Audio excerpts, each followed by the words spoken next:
buenas tardes, bienvenidos a una edición más de Diálogo Libre, transmitido por prensalibre.com y a través de Facebook Live.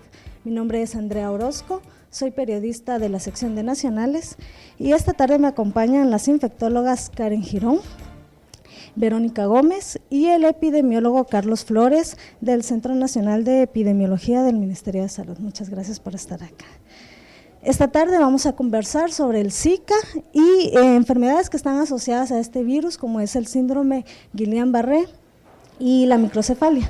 Debemos mencionar que esta semana se desató una polémica a lo interno del Ministerio de Salud porque el Hospital Roosevelt confirmó los primeros 2 casos de Guillain-Barré y uno de microcefalia asociados al Zika. Sin embargo, las autoridades centrales del Ministerio de Salud pues todavía no dan validez a este informe. Pero antes de comenzar con las preguntas, vamos a ver una nota preparada por el equipo de producción. El virus Zika se aisló por primera vez en 1947 en los bosques de Zika, Uganda, África, y desde entonces se ha transmitido a otros continentes. En Guatemala, según confirmó el Departamento de Epidemiología del Ministerio de Salud Pública, desde noviembre de 2015 hasta hoy se registran 2.610 casos sospechosos de Zika. De acuerdo con un comunicado de la entidad, sumaron 528 los casos sospechosos en mujeres embarazadas y de ese total 160 resultaron positivos. Sin embargo, 60 de las contagiadas dieron a luz y los bebés nacieron sin problemas vinculados al virus. Hasta el 16 de julio pasado, el Ministerio de Salud sospecha de 12 casos de microcefalia asociados con el Zika y 9 pacientes con Guillain-Barré debido al mismo virus. La confirmación de 2 casos de Guillain-Barré y una de microcefalia asociada al Zika causó división en el Ministerio de Salud, pues mientras autoridades del Hospital Roosevelt confirmaron los datos, las autoridades de la cartera sostienen que estos no siguieron los protocolos. Bueno, gracias por continuar con nosotros, es un tema por demás interesante y pues vamos a empezar para tener los conocimientos básicos. Doctor Flores, por favor, ¿nos puede informar qué es el Zika, cómo se da y cómo se contagia? El Zika es una enfermedad eruptiva, es el principal síntoma que nosotros hemos identificado, pero que además de eso puede tener otras manifestaciones, como fiebre, enrojecimiento de los ojos, dolores de cuerpo, principalmente artralgias o mialgias. Es producida por un virus, específicamente el virus Zika, originario del África, se ha expandido a través de muchos países en el mundo, causando epidemias. En nuestro país también ha sido afectado. Nosotros lo identificamos como una enfermedad vectorial porque es transmitida a través de la picadura de un insecto, un mosquito llamado Aedes aegypti. Tenemos entendido, doctor, que también este virus se contagia ahora por transmisión sexual y eso lo haría pues un poco más peligroso. Bien, a mí me gustaría, creo que el tema resulta reinteresante. Como mencionaba, está catalogado entre enfermedad de transmisión vectorial, o sea, a través de un vector, o sea, el mosquito Aedes aegypti. Sin embargo, es una enfermedad emergente para nuestro país, o sea, anteriormente no habíamos visto este problema de salud. Creo que la ciencia está avanzando fuertemente en ese sentido e incluso creo que no podemos tener temas así definidos y decir de esta manera es, y se ha venido investigando y se ha venido teniendo conocimiento cada vez mayor sobre lo que es la enfermedad de Zika. En ese sentido, hay otras formas de transmisión, como usted dice. Es la más importante, creo que en este momento está, es la enfermedad de transmisión sexual.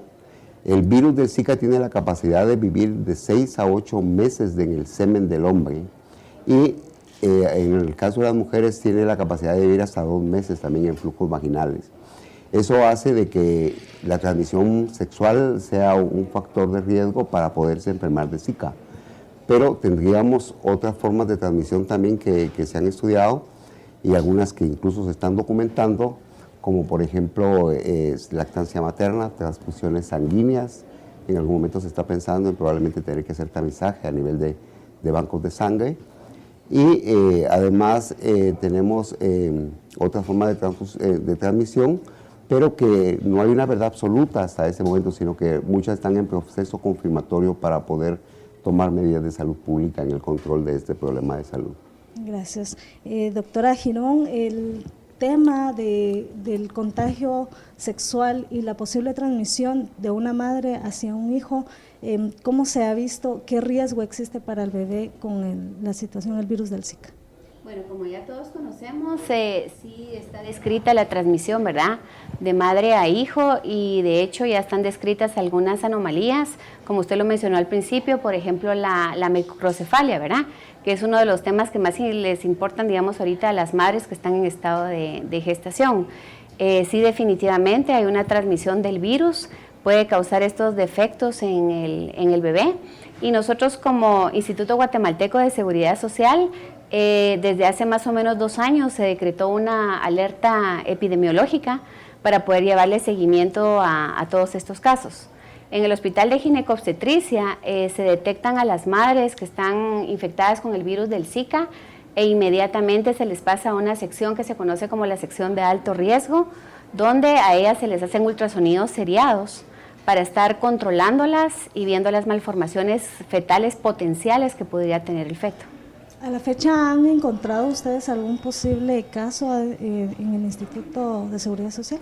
Le voy a contar tal vez antes de contestar su pregunta, porque yo creo que ahí sería la infectóloga pediatra, la doctora Verónica Gómez, quien tiene la respuesta, pero les queríamos hacer más o menos unas estadísticas que recibimos hoy del Laboratorio Nacional de Salud.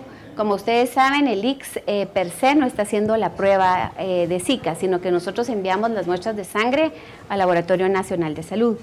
Hoy recibimos la información en la mañana, más o menos que entre hombres y mujeres, tanto embarazadas como no embarazadas, más o menos se han enviado 181 pruebas del 29 de enero del 2016 al 12 de agosto del 2016. Estas son pruebas de todo ICS, ¿verdad? Estamos hablando a nivel de Guatemala, ¿verdad? De estos casos, que de las 181 pruebas que se enviaron, tenemos 39 pruebas positivas confirmadas, que esto es, como le digo, a nivel de país, todavía no nos lo dieron como por sectores o por departamentos, ¿verdad? En lo que respecta al Hospital de Ginecobstetricia, que prácticamente se dedica a ver todo lo que es la mujer y el embarazo, hemos enviado 20 muestras al al Laboratorio Nacional de Salud, de las cuales tenemos 5 madres positivas, 10 madres negativas y 5 resultados que todavía hasta el día de hoy están pendientes, de los cuales 2 son niños y 3 son adultos. Muy bien, gracias. Doctora Gómez, si bien es cierto, estas enfermedades, tanto el síndrome Guillain-Barré como la microcefalia están presentes en el país, pero pues ahora con este síndrome, con este virus, del Zika, se hace quizá mayor el riesgo de que los niños padezcan esta situación. Explíquenos, por favor, qué son tanto el síndrome como la microcefalia y cómo prevenir o qué se puede hacer para esto. En realidad, el microcefalia, estamos hablando de que un bebé nace, hablamos de desviaciones estándares, el promedio en la circunferencia cefálica o de la cabecita del bebé va a tener cuando nace, dado la edad gestacional y dado el tamaño del bebé, ¿verdad? Porque no es lo mismo un bebé que va a medir o pesar 2 libras y medir 40 centímetros que uno que se termina. Entonces, para cada edad gestacional y para cada peso y edad va a haber un tamaño de desviación estándar. Entonces, hablamos que más de 2 desviaciones estándar abajo del promedio, estamos hablando de microcefalia. En un promedio vamos a hablar en niños menores que que nacieron a término, o sea, de 40 semanas o 9 meses, que tengan su cabecita con una circunferencia menor de 30 centímetros, ¿verdad? Eso estamos hablando de microcefalia, y esto se va a deber a que el desarrollo del cerebro no se da a plenitud, porque el cerebro es el que va a ir haciendo que la cabecita crezca. O sea, no es solo que sea una cabecita pequeña, como nos imaginamos en los chistes cuando éramos pequeños y en los cuentos que reducían cabezas y que todo es normal, no, ¿verdad? O sea, esta cabecita se da pequeña porque el cerebro no se termina de desarrollar y hay anomalías adentro del cerebro que hacen que no se crezca, y por ende la cabecita cuando nace el bebé es pequeña. Eso sería en cuanto a microcefalia.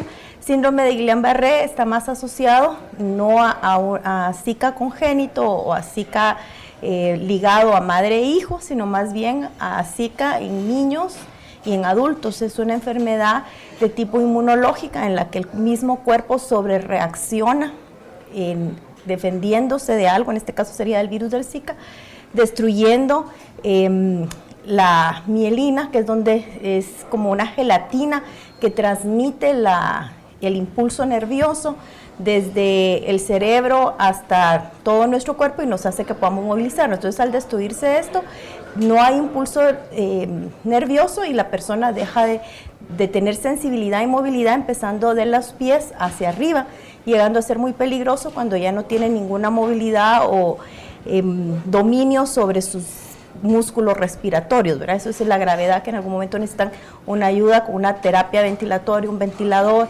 y eso lo somete a más riesgo, ¿verdad? Gracias. Doctor Flores, esta semana, como mencionábamos, se desató una polémica justamente porque pues autoridades del Hospital Roosevelt confirman ellos con pruebas hechas en su laboratorio 2 casos de Guillain-Barré y 1 de microcefalia asociados al Zika. Sin embargo, esto pues todavía no está, digamos, no es aceptado todavía por las autoridades centrales. ¿Existe la posibilidad, doctor, de que haya un subregistro en cuanto a casos, dado que la misma ministra de Salud ha mencionado que hay fallos en el tema de números de epidemiología en el ministerio? Creo que como Ministerio de Salud Pública voy a ser un poquito histórico en términos de cómo se han reportado los casos para poder llegar a algunas conclusiones. Nosotros, al igual que el Seguro Social, también elaboramos algunos alertivos para nuestras áreas de salud y para hospitales, a raíz de una alerta internacional realizada por la Organización Mundial de la Salud y por la Organización Panamericana de la Salud. El Ministerio de Salud Pública y específicamente el Centro Nacional de Epidemiología se convierte en el centro de enlace para el reporte internacional de enfermedades, y en ese sentido se nos notificó esto para comenzar acciones. Esto generó nuevamente que comenzáramos a tomar una serie de acciones. El 11 de noviembre del año pasado, a través de todos los archivos que se habían hecho, se encontró un caso sospechoso en una persona masculina de 26 años, originario y residente en el departamento de Zacapa, precisamente de la cabecera departamental. Las muestras ni siquiera fueron procesadas aquí en Guatemala porque no teníamos en ese tiempo reactivos, sino que se enviaron estas muestras de sangre a los laboratorios del CDC en Colorado, Estados Unidos, para poderlas confirmar a través del apoyo que OPS nos da, y los mismos CDC de Estados Unidos. Y fue confirmado. Eso vino que se fortaleciera nuestro Laboratorio Nacional de Salud y que comenzáramos en una historia de tener casos tanto sospechosos como confirmados. Nosotros tenemos una definición de caso muy sensible de qué es un caso de Zika, y principalmente se va a identificar una persona de cualquier edad, pero que presente una enfermedad exantemática y que además de eso pueda presentar algunos de los síntomas que yo le manifesté hace un momento, como fiebre, artralgias, mialgias y principalmente conjuntivitis, que es algo que hemos visto que es muy frecuente. Pero a raíz de eso, en los registros de epidemiología se identificaron 224 casos como probables Zika, y de esos 224 casos, 68 fueron confirmados por el Laboratorio Nacional de Salud. Hasta ese momento hay una cuestión importante que veo que es qué prueba usamos. Nosotros estamos utilizando PCR, el nombre de la prueba de laboratorio, que lo que hace es detectarnos el virus en la persona. Pero esto se puede detectar específicamente en los primeros días de la enfermedad. Después de eso ya no es factible detectar virus, sino que tenemos que detectar anticuerpos. En ese sentido, nuevamente en nuestra estadística de este año, pues tal como lo hicieron las colegas, hasta la que tenemos registrado, nosotros hemos acumulado 2.325 casos, para un total de 2.549 casos que han sido notificados al sistema de información del Ministerio, y de los cuales 599, casi 600, han sido confirmados por el laboratorio. En la parte esta de lo que el doctor Mejía, a quien respeto y admiro mucho, dio algunas declaraciones relacionadas con casos de microcefalia, casos de Guillain-Barré. le mencionaba todo eso porque nuestra evolución ha sido, a partir de que comenzamos a enfrentar la epidemia, que al principio comenzamos a tener notificación de casos. Pero después, cuando nos dimos cuenta, en la parte de resultados de laboratorio, encontrábamos, o sea, en las fichas epidemiológicas que hemos elaborado para eso, encontramos mujeres embarazadas positivas. Entonces, la idea es comenzar a hacer seguimiento de esas mujeres. Entonces, una mujer que estaba embarazada, o sea, que resultante embarazada, pero que además era positiva Zika, ha significado para nosotros comenzar a seguirla a través de ultrasonogramas. Muchas veces no tenemos todas las posibilidades, pero incluso algunos casos han sido médicos particulares los tratantes. Y a seguir de parto para determinar cuándo nace, en qué calidad o qué condiciones nace el niño. Hasta ese momento, estas mujeres que han tenido sus niños aparentemente normales. Y cuando digo aparentemente normales, creo que parte del seguimiento es de que creemos que probablemente más adelante tenemos que normar el que a todo niño, aunque nazca normal, haya que hacerle una tomografía axial computarizada. ¿Por qué? Porque el niño puede tener una circunferencia de tamaño normal, pero tener daños cerebrales internos, como aumento de los ventrículos o calcificaciones. Nuevamente en la evolución, nos encontramos con que el registro de casos de microcefalia tenía esa tendencia a aumentar. Y esto porque nuevamente era el riesgo más importante que estábamos viendo. En ese sentido, nosotros como Ministerio de Salud,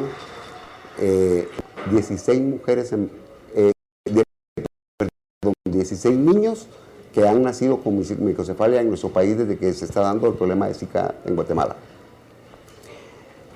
Estos 16 niños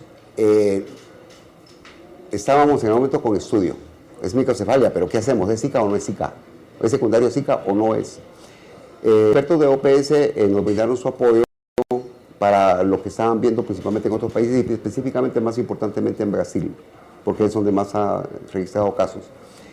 Y nos compartieron las definiciones de casos que están empleando, que están recomendando la Organización Panamericana de Salud para todos los países.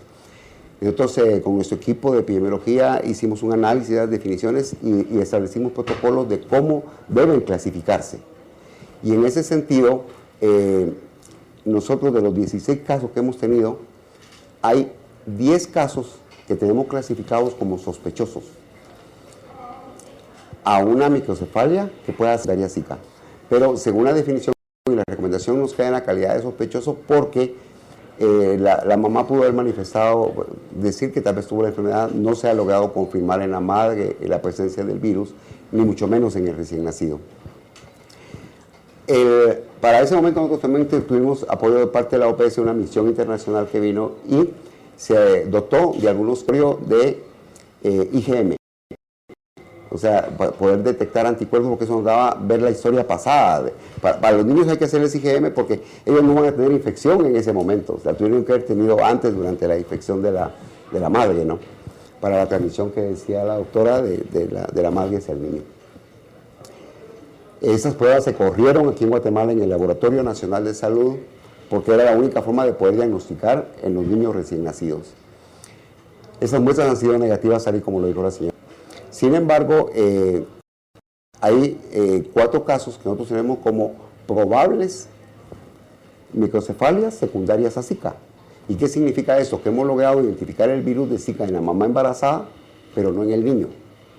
Para que nosotros digamos que un caso es confirmado por el laboratorio y que es con cefalia para Zika, necesitamos de que tanto la madre haya sido positiva como que el niño sea positivo para detección de anticuerpos. En resumen, tenemos 10 casos sospechosos, 4 casos probables, 0 casos confirmados y 2 casos que han sido descartados, porque aunque la mamá padeció Zika, los niños nacieron muertos o fueron abortos fetales.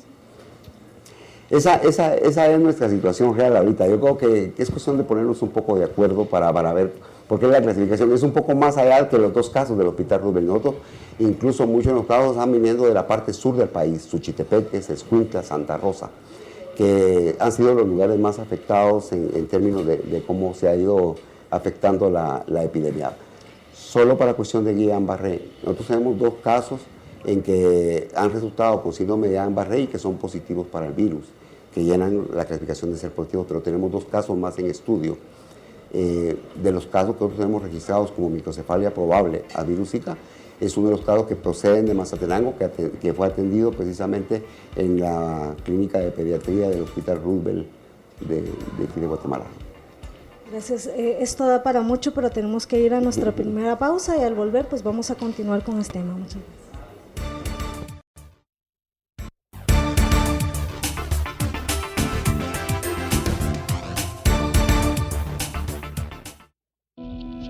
Si solo quieres ganar reconocimiento, nunca serás libre.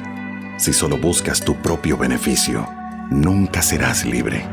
Si ignoras lo que sucede en el país, nunca serás libre. Pero si realmente quieres ser libre, infórmate y mucho. Lee, investiga, piensa. Que ser libre es un ejercicio. Empieza temprano, termina tarde. Infórmate a la mañana, al mediodía, en el bus, hasta sábados y domingos. Hazlo hasta caer dormido. Sé libre cuando quieras y como quieras, pero hazlo, infórmate. Y si no has empezado o sientes que no es para ti, entiende que ser libre no tiene edad ni condición social. Es por eso que soy prensa, soy libre. Prensa Libre, un periodismo que evoluciona.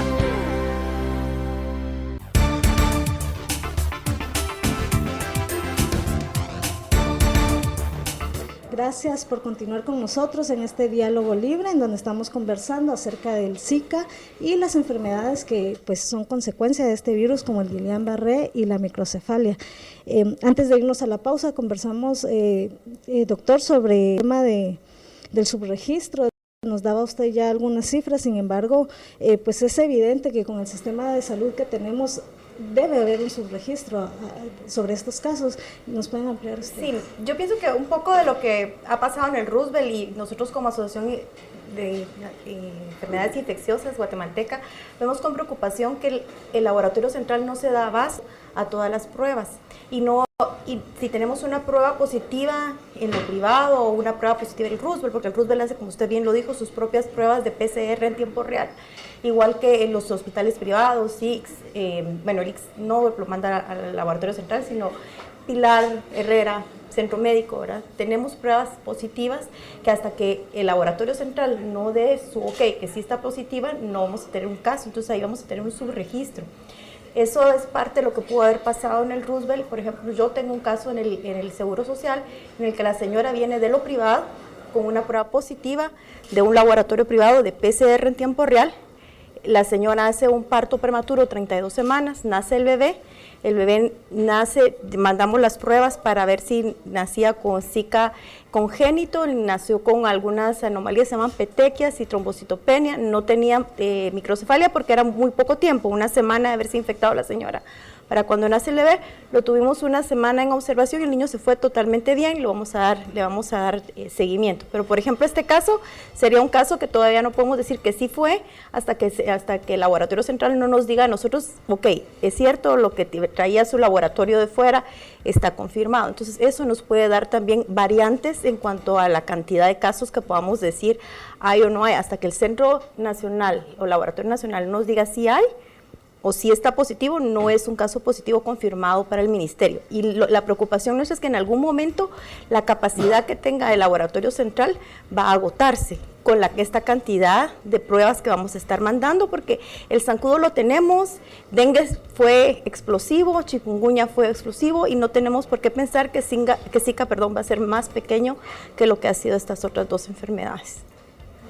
Doctora, por favor. Tal vez solo para agregar, ¿verdad? Otra causa tal vez de subregistro es que, por ejemplo, si un miembro de la familia se enferma, por ejemplo, va al centro de salud, le dan su diagnóstico, o asiste al Seguro Social y le dan su diagnóstico, entonces ya todos los demás de la familia que vuelven a tener la misma sintomatología, dicen, bueno, yo tengo lo mismo, ¿verdad?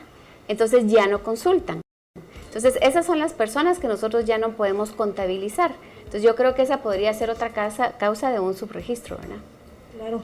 Ahora, la situación que más preocupa, y era algo que mencionaba el presidente de la Comisión de Salud del Congreso, el diputado Luis Hernández, decía que si no, el Ministerio de Salud no pone especial cuidado en este tema del Zika y la transmisión madre a hijo, no solo van a nacer niños con microcefalia, sino también con problemas cerebrales, como usted lo mencionaba, doctor. Entonces, ¿qué está haciendo ya el Ministerio de Salud para prevenir? No sé si hay campañas en cuanto al tema de reproducción, de transmisión sexual.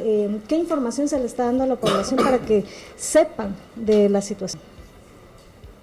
Yo creo que el tema precisamente de prevención y control de esta enfermedad es bien importante, y en el Ministerio de Salud nosotros traíamos ya una parte histórica a través de como decían las doctoras, de que nos afectó el dengue, nos afectó después la chikungunya viene disminuyendo, ahora va el Zika para arriba. Entonces tenemos una reunión todos los martes, donde nos juntamos con los expertos, con las personas de diferentes especialidades dentro del ministerio para ir tomando decisiones en qué debe de hacerse. Y en ese sentido hemos clasificado las medidas de intervención en varias, o sea, realmente son varias el tema. La primera, la de María y yo, promoción primordial de la salud, aquella promoción que va dirigida a modificar las condicionantes, porque es muy fácil decir no hay zancudos, es muy fácil decir se acabaron. Y sin embargo, hay algunos factores que tenemos que intervenir. Por ejemplo, si no hay acceso al agua, la gente tiene necesidad de almacenar agua. A veces le decimos a las personas, cúbrase bien de su ropa, use manga larga, use un mosquitero, y si la situación económica es difícil, a veces no tiene acceso. Yo estuve recientemente haciendo seguimiento a un caso en Nueva Concepción, Escuintla, y el calor era fuerte. Y entonces andar con camisa alta, con todo tapado, yo creo que resulta a veces un tanto difícil. Pero nuevamente, ¿cómo le hacemos para hacer esa prevención? Pues necesitamos, no puramente el Ministerio de Salud, no puramente el Seguro Social, probablemente son las municipalidades, son otras dependencias, incluso el Estado, que tienen que intervenir para el control. Por otro lado, conversábamos también sobre la prevención puramente del control del vector. Y el Ministerio de Salud está haciendo intervenciones en términos de fumigación o de usar un larvicida para destruir el zancudo en su forma más pequeña, ¿no? Pero no es suficiente, porque yo creo que lo que es bien importante es la parte educativa para el cambio de comportamiento. ¿Qué significa eso? Muchas veces hemos hecho campañas de deschatarrización, pero la población nos dice, le voy a sacar su basura, o mire cuándo vienen otra vez. La idea es cómo se involucra a la pura comunidad, precisamente, que es la parte que el Ministerio de Salud enfrenta, o sea, atender al individuo, atender a la familia, pero atender a la comunidad también, pero va ese cambio de comportamiento. Una persona de Prensa Libre me decía, yo cuido mi casa y la mantengo libre de zancudos, pero el vecino no. Entonces aquí es una actividad de colectividad en la que participamos todos. Por otro lado, creo que yo le damos protección específica en términos de salud pública, y es qué estamos haciendo para evitar que en aquellos lugares donde hay alta transmisión las mujeres se embaracen o no. Porque una persona que fue infectada por Zika, un varón, le puede transmitir la enfermedad a la señora, pero la señora tiene derecho a su reproductibilidad. Entonces, ¿cómo le vamos a decir que se prevenga? ¿Cuánto tiempo tiene que esperar? En algún momento alguien ha hablado de aborto profiláctico, nosotros no tocamos ese tema aquí a nivel de nuestro país.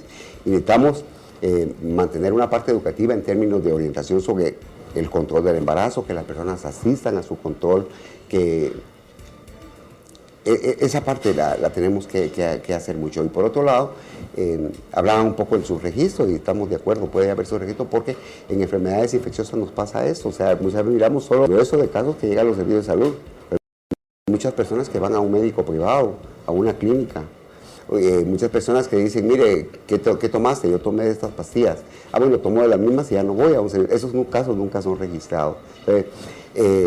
Realmente la prevención y la atención, el control, está a poder afectar todos estos factores condicionantes. Los servicios de salud están dotados para dar los medicamentos, pero en este caso es un medicamento que trate la fiebre, que trate los síntomas generales, y con eso es suficiente. La enfermedad es bastante leve en ese sentido. Claro. Doctora Gómez, retomando un poco el tema que mencionaba usted sobre la capacidad del Laboratorio Nacional de Salud, me parece que no es solo eso, sino la capacidad también de los centros de salud, de los hospitales. Estamos en un momento en que pues el sistema de salud, se menciona, está colapsado por la cantidad de falencias que tiene.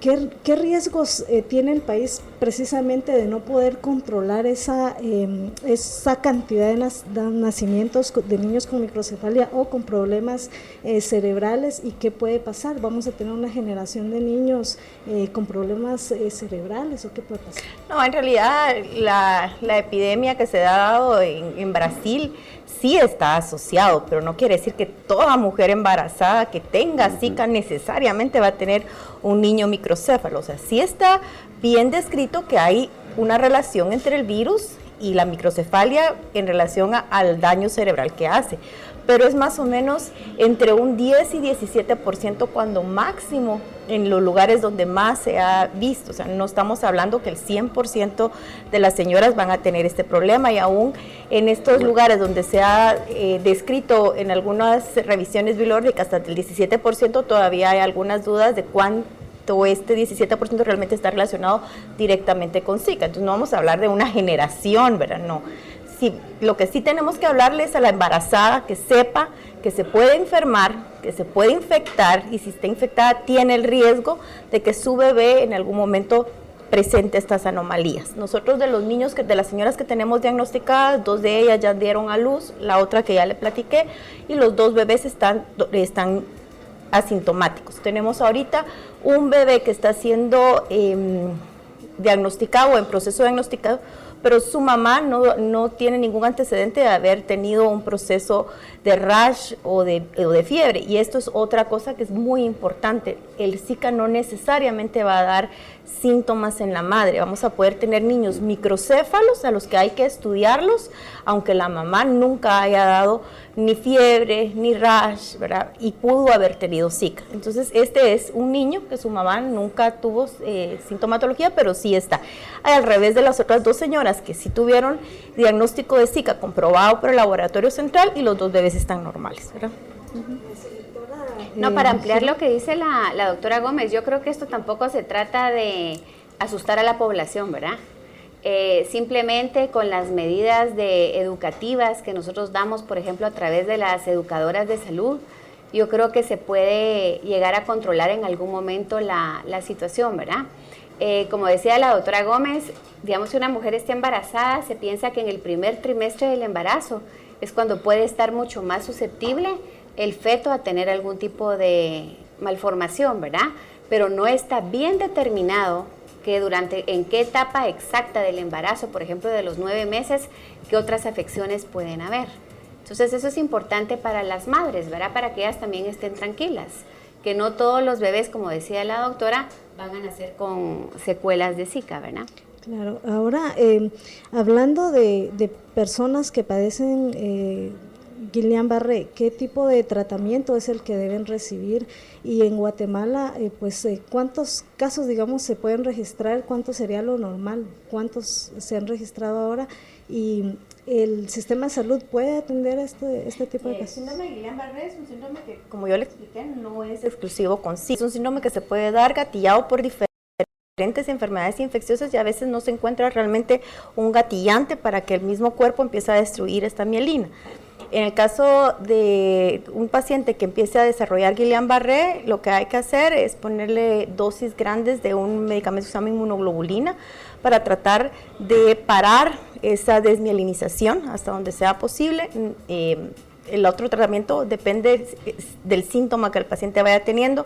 Si en algún momento realmente llega a paralizar su cuerpo hasta nivel de tórax, que no pueda respirar, pues darle apoyo respiratorio, y una vez dado cierto tiempo, ese también se empieza a autolimitar, entonces empieza otra vez a mielinizarse las vainas de los nervios y el paciente va a recuperarse. El problema es los pacientes que llegan realmente a necesitar terapia ventilatoria, porque eso ya lleva algo más invasivo, necesita terapia ventilatoria, como ya le expliqué, terapia en intensivo, y eso hace pues mucho más complicado poderlo tratar. Pero no es algo nuevo, no es una enfermedad que no existiera, es algo que existía, solo que vemos que ahora, además de otras infecciones que lo gatillaban, también lo gatilla el Zika. Gracias. Tenemos que ir a nuestra segunda pausa y enseguida volvemos.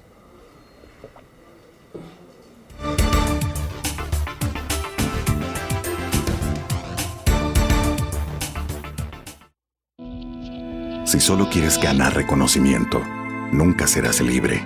Si solo buscas tu propio beneficio, nunca serás libre. Si ignoras lo que sucede en el país, nunca serás libre. Pero si realmente quieres ser libre, infórmate y mucho. Lee, investiga, piensa. Que ser libre es un ejercicio. Empieza temprano, termina tarde. Infórmate a la mañana, al mediodía, en el bus, hasta sábados y domingos. Hazlo hasta caer dormido. Sé libre cuando quieras y como quieras, pero hazlo, infórmate. Y si no has empezado o sientes que no es para ti, entiende que ser libre no tiene edad ni condición social.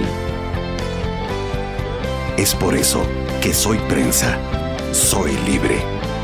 Prensa Libre, un periodismo que evoluciona.